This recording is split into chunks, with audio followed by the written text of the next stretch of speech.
This Uber passenger wakes up and decides to kill someone, and happens to be a lady Uber driver who is also part-time Uber driver and actually works for the police. So I'll let the sad story unfold here. You'll hear what happened.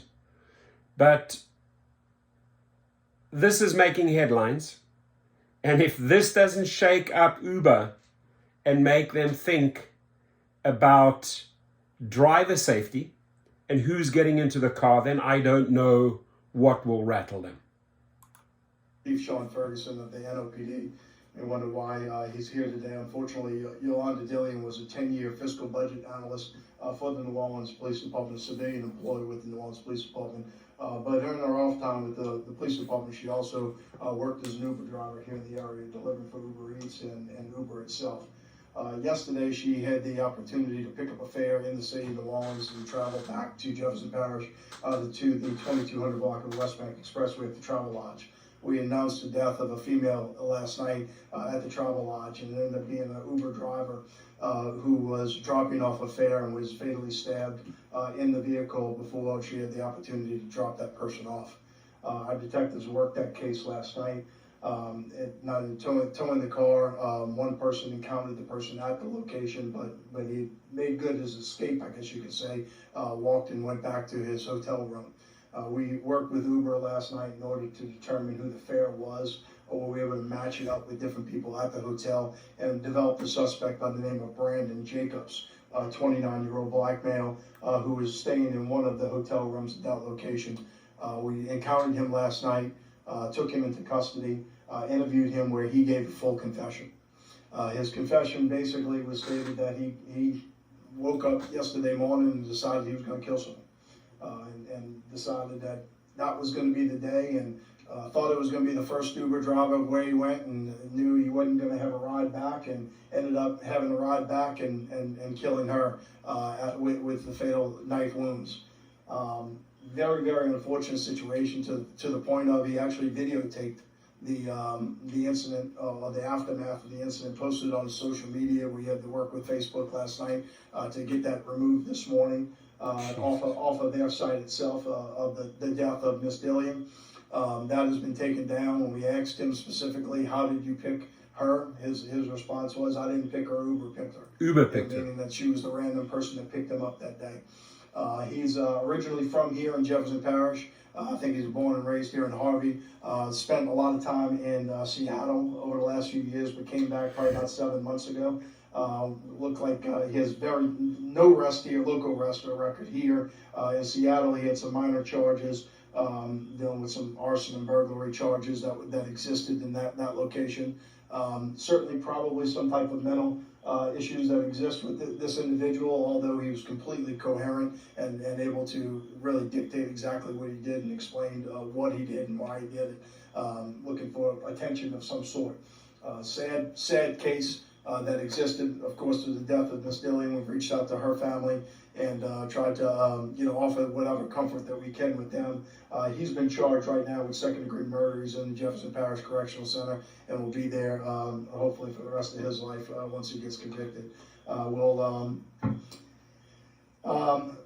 have another arrest on another murder case, but I think I'll come back to that one. I'll let Chief Ferguson say a few words. Give him Thank you, Sheriff. Thank you and your team for swift action and bringing closure to Yolanda Dillian's murder.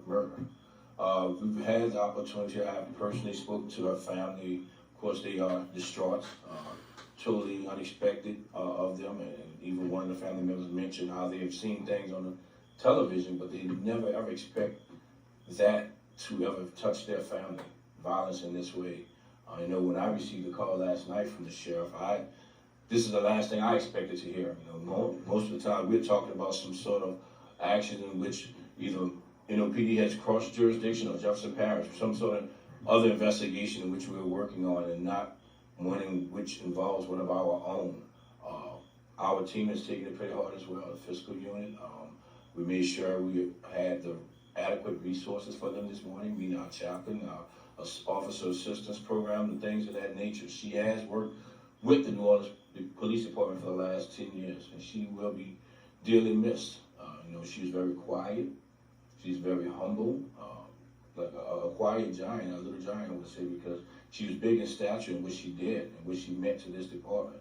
And it tore our employees up this morning, and we met with them to ensure that they were okay. And I want to thank the sheriff, and speaking to the family as well. They are very grateful for the sheriff's detectives and how they've reached out and ensured that every question has been answered. Anything that they need is being addressed, and we will continue to work with that family. I want to offer my condolences and prayers to the Dillian family. Our prayers go out to you. We will continue to work with the family and ensure that they have all the support that is needed to get them through this trying time. So again, thank you. Thank you again, Sheriff. I'll take any questions. What was the position of interview? Fiscal budget analyst in our fiscal department.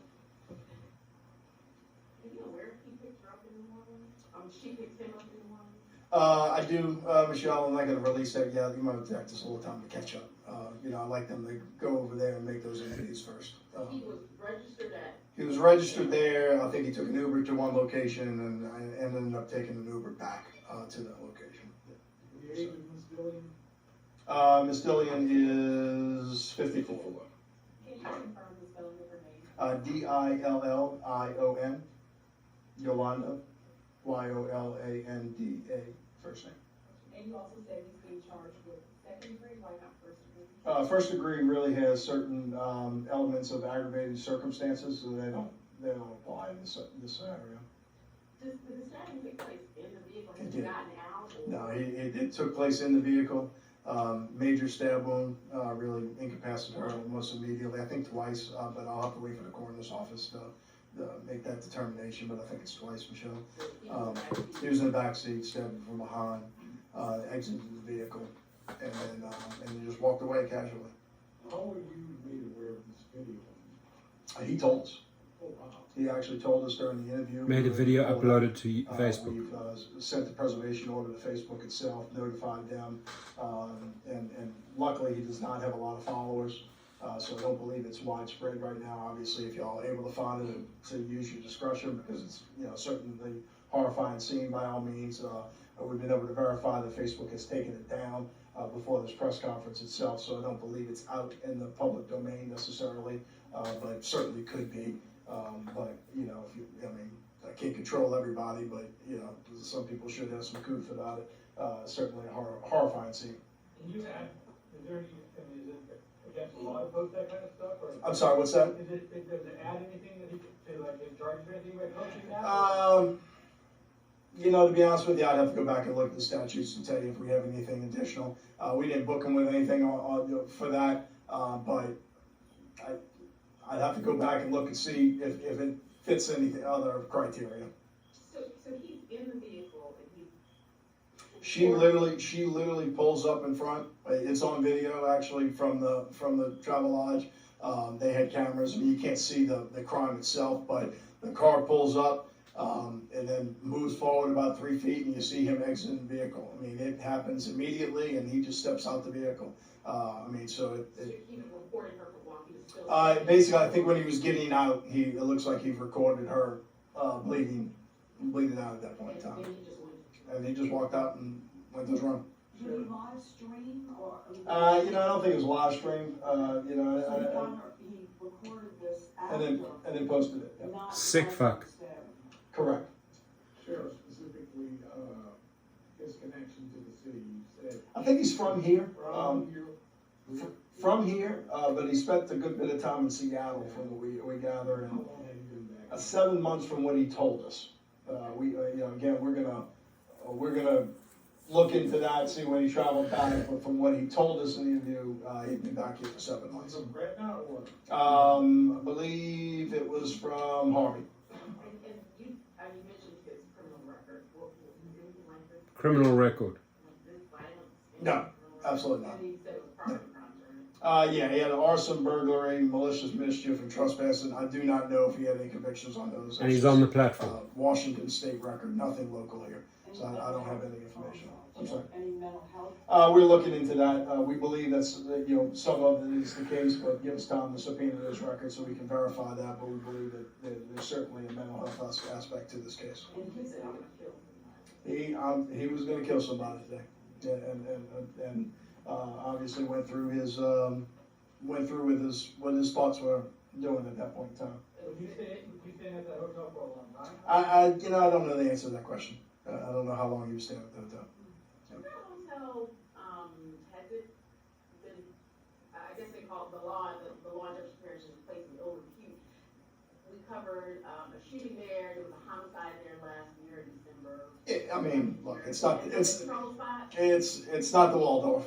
The reality of it is I wouldn't say it's the worst hotel in the world, but it's not the best hotel in the world either. Chief, tell us about Yolanda. Is she a mother? Is she a grandmother? Tell us a little bit about her personality. Yeah. She was not a mother, but she was caring for her mother. Her mother is sick as well, so she had been the caretaker of her mother for the last several years. Truly an extremely lovely person. The team loved her. As I said, we really had to deal with some emotions this morning with our staff. If the family can reach out to us with a GoFundMe so we can rally around this driver. She worked for the police, she worked for Uber. This individual got on the Uber platform as a rider, had a pretty tainted background, and decided to kill someone that day. So this is going to continue, unfortunately, until the companies actually start looking into the riders. They look into the drivers, they run background checks, your real ID checks, pictures, photos, you name it. Nothing for the rider. It is too easy for a killer like this to get on the platform and take someone out, and that's unacceptable. So please share, tweet this to Dara Khosrowshahi. You've got blood on your hands, Dara. Once again, you're covered in blood. And the family, please, however we can help you, our hearts go out to you. Our hearts truly go out to you. This is a sick man who performed a sick deed on a very sweet and innocent lady. And it just breaks my heart that it's happening every single day. And we may be powerless, on a YouTube video here. We have to break the sad news. But we are able to connect with the public. We are able to engage in public relations and show the public that Dara Khosrowshahi, the CEO, and the company are failing drivers and riders left, right, and center. Please be safe, my friends.